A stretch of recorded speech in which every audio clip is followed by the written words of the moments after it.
अस्सलामुअलैकुम वरहमतुल्लाहि वबरकातुहू। Tahira Janjua is here. आज हम लोगों ने जो टॉपिक डिस्कस करना है वो चैप्टर 14 का टॉपिक है और उसका टाइटल है कि ट्रांसपोर्ट इन एनिमल्स। एनिमल्स में ट्रांसपोर्ट का सिस्टम कैसे होता है। बेसिकली यहाँ पे मिनरल्स के ट्रांसपोर्ट की नहीं बात हो रही या फूड के ट्रांसपोर्ट की बात नहीं होगी, यहाँ पे ब्लड की बात होगी। जब हम हायर एनिमल्स में की बात करते हैं ना, हायर एनिमल्स मींस के मैमल्स, रेप्टाइल्स और ह्यूमन बींग्स की बात करते हैं, तो वहाँ पे हम सर्कुलेटरी सिस्टम को डिस्कस कर रहे होते हैं। लेकिन जब हम यूनिसेलुलर ऑर्गेनिजम्स की बात करते हैं ना, तो वहाँ पे हम बात करते हैं फूड के ट्रांसफ़र होने की, क्योंकि जो यूनिसेलुलर ऑर्गेनिजम्स है ना, उनके डिस्कवरी के टाइम तक ब्लड का कोई कॉन्सेप्ट था नहीं और सर्कुलेटरी सिस्टम का भी कोई कॉन्सेप्ट नहीं था। तो एक्सप्लेनेशन देख लेते हैं ट्रांसपोर्ट सिस्टम की। यूनिसेलुलर एनिमल्स होते हैं ना, उनके पास लार्ज सरफेस एरिया होता है, क्योंकि उन्होंने डिफ्यूजन का प्रोसेस करना होता है। अब वो ज़रूरी नहीं है डिफ्यूजन ही हो, वो ऑस्मोसिस, एक्टिव ट्रांसपोर्ट या फैसिलिटेटेड डिफ्यूजन भी हो सकता है। इन सारे प्रोसेस को यूज़ करते हुए उन्होंने फूड को इनटेक करना होता है। वाटर अगर उनकी फूड में इंक्लूड है तो उन्होंने फूड को वाटर को इनटेक करना होता है। और इनके पास गैशियस एक्सचेंज के लिए बहुत ज़्यादा सरफेस एरिया होता है, क्योंकि इन्होंने अपनी स्किन के थ्रू गैशियस एक्सचेंज करनी होती है। और इनके पास कोई स्पेशलाइज्ड ट्रांसपोर्ट सिस्टम प्रेजेंट नहीं होता यूनिसेलुलर ऑर्गेनिजम्स के पास। जो मल्टी सेलुलर ऑर्गेनिजम्स होते हैं ना, मसलन जो एक्वेटिक होते हैं, जो वाटर में रह रहे होते हैं, उनके पास यूनिसेलुलर एनिमल्स की निस्बत ना थोड़ा बेहतर वाला सिस्टम होता है ट्रांसपोर्ट का। लेकिन जो कॉम्प्लेक्स सिस्टम होता है ना, वो सिर्फ मल्टी सेलुलर एनिमल्स के पास होता है, जो हाईली ऑर्गेनाइज्ड होते हैं और हाईली इवॉल्व्ड होते हैं। उनके पास होता है vascular system, blood vascular system, जिसमें हम सर्कुलेटरी सिस्टम की बात कर रहे होते हैं। अब ट्रांसपोर्ट इन हाइड्रा को देख लेते हैं। हाइड्रा एक ऑर्गेनिज्म है, उसमें ट्रांसपोर्ट की बात कर रहे हैं। पहले यहाँ पे इसका स्ट्रक्चर बताया हुआ है। सबसे पहले उसके पास होते हैं टेंटिकल्स। टेंटिकल्स के दरमियान में उसके पास होता है माउथ, और माउथ से आगे उसके पास होती है गैस्ट्रोवेस्कुलर कैविटी, जो डाइजेशन का रोल प्ले कर रही होती है। एक्टोडर्म होती है इसके पास, इनर जो एक्सटर्नल आउटिंग होती है इसकी, या आउटलाइन होती है एक्सटर्नल बाउंड्री, उसको कहते हैं एक्टोडर्म।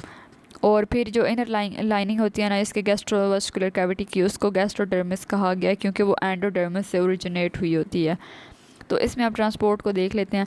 इसके पास दो लेयर्स होती हैं जिनको एक्टोडर्म और एंडोडर्म कहा जाता है, और ये दोनों लेयर्स होती हैं ना, ये एक्सटर्नल इन्वायरमेंट के साथ एक कांटेक्ट में होती हैं। और मटेरियल्स जो है ना, कोई भी फूड है, कोई वाटर है, कोई माइक्रो ऑर्गेनिज्म है, या कोई भी इनका फूड का मटेरियल जो है, वो डिफ्यूजन या एक्टिव ट्रांसपोर्ट के थ्रू इनके बॉडी का पार्ट बनता है। अब यहाँ पे डायग्राम में देखें तो टेंटिकल्स, माउथ, उसके बाद गैस्ट्रोडर्मस, फिर अब यहाँ पे डाइजेशन का प्रोसेस हो रहा है, तो डेड प्रे यहाँ पे प्रेजेंट है, फिर गैस्ट्रोवेस्कुलर लाइनिंग है और एपिडर्मस है। ये इसका स्ट्रक्चर है। गैस्ट्रोवेस्कुलर कैविटी क्या होती है? जैसे हम ह्यूमन बींग्स में स्टमक की बात करते हैं ना, मैदा जो डाइजेशन कर रहा है, जो फूड की ब्रेक डाउन कर रहा है, तो यूनिसेलुलर ऑर्गेनिज्म के पास होती है गैस्ट्रोवेस्कुलर कैविटी, जो डाइजेशन का सारा काम कर रही होती है और फूड की ब्रेक डाउन का काम कर रही होती है, एंजाइम्स को सिक्रेट कर रही होती है, और कॉम्प्लेक्स फॉर्म जो फूड किया उसको सिंपलर फॉर्म में कन्वर्ट कर रही होती है। गैस्ट्रोवेस्कुलर कैविटी के फंक्शंस क्या होता है? इसमें डाइजेशन में हेल्प करना होता है, रेस्पिरेशन का में हेल्प करना होता है, मीन्स गैशियस एक्सचेंज में, मेटाबॉलिक वेस्ट को रिमूव करने में, और डिस्चार्ज ऑफ गैमीट्स में, रिप्रोडक्शन में भी हेल्प कर रही होती है ये cavity. All particles enter and exit the gastrovascular cavity through the mouth. इनके पास एक ही ओपनिंग होती है और वो सिर्फ माउथ होता है। तो फूड को इनटेक भी माउथ से करते हैं, और जो एक्स्ट्रा फूड होती है ना, या जो एक्स्ट्रा वेस्ट होता है, उसको बॉडी से बाहर भी माउथ के थ्रू निकाल रहे होते हैं। फिर हम बात करते हैं प्लेनेरिया की। प्लेनेरिया में भी हम ट्रांसपोर्ट सिस्टम की बात करते हैं। जो प्लेनेरिया का डाइजेस्टिव सिस्टम है ना, उसमें डाइजेस्टिव सिस्टम में इसके पास आ जाता है माउथ होता है, फेरिंक्स होता है और गैस्ट्रोवेस्कुलर कैविटी होती है। और प्लेनेरिया के नर्वस सिस्टम में होते हैं गैंग्लियन, ट्रांसवर्स नर्व और लेटरल नर्व या लॉन्गिट्यूडिनल नर्व्स।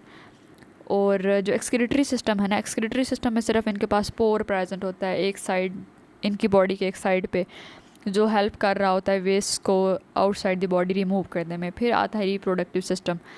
रिप्रोडक्टिव सिस्टम में इनके पास पेयर ऑफ ओवरीज प्रेजेंट होते हैं, यॉक ग्लैंड होते हैं, टेस्टिस होते हैं और जेनिटल पोर होता है। यहाँ पे देख लेते हैं कि फूड कैसे अंदर जा रही होती है इनके बॉडी में। Food pass is from mouth.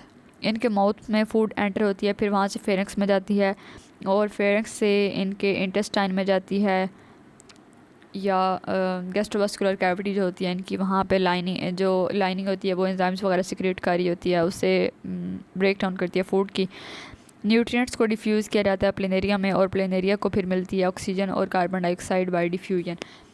अब अगर यहाँ पे हम इसके स्ट्रक्चर की बात करें या मॉर्फोलॉजी को देखें तो यहाँ पे आइज प्रेजेंट है, इसकी इंटेस्टाइन है, इंटेस्टिनल डाइवर्टिक्यूला है, फेरेंक्स है और एक फेरेंक्स की ओपनिंग है जो मैंने आपको बताया ना कि इनके बॉडी के एक साइड पे ओपनिंग होती है जो हेल्प कर रही होती है वेस्ट वगैरह को आउटसाइड द बॉडी रिमूव करने में या फूड को इनटेक करने में। तो बेसिकली यहाँ पे ये बताया हुआ है। आई होप आज के लेक्चर में जितना भी हम लोगों ने डिस्कस किया है उसकी आपको समझ आ गई होगी, प्लेनेरिया और हाइड्रा का डिफरेंस भी समझ आ गया होगा आपको। कोई भी कन्फ्यूजन हो तो आप लोग पूछ सकते हैं। Most welcome. फ़ी अमान अल्लाह, अल्लाह हाफ़िज़।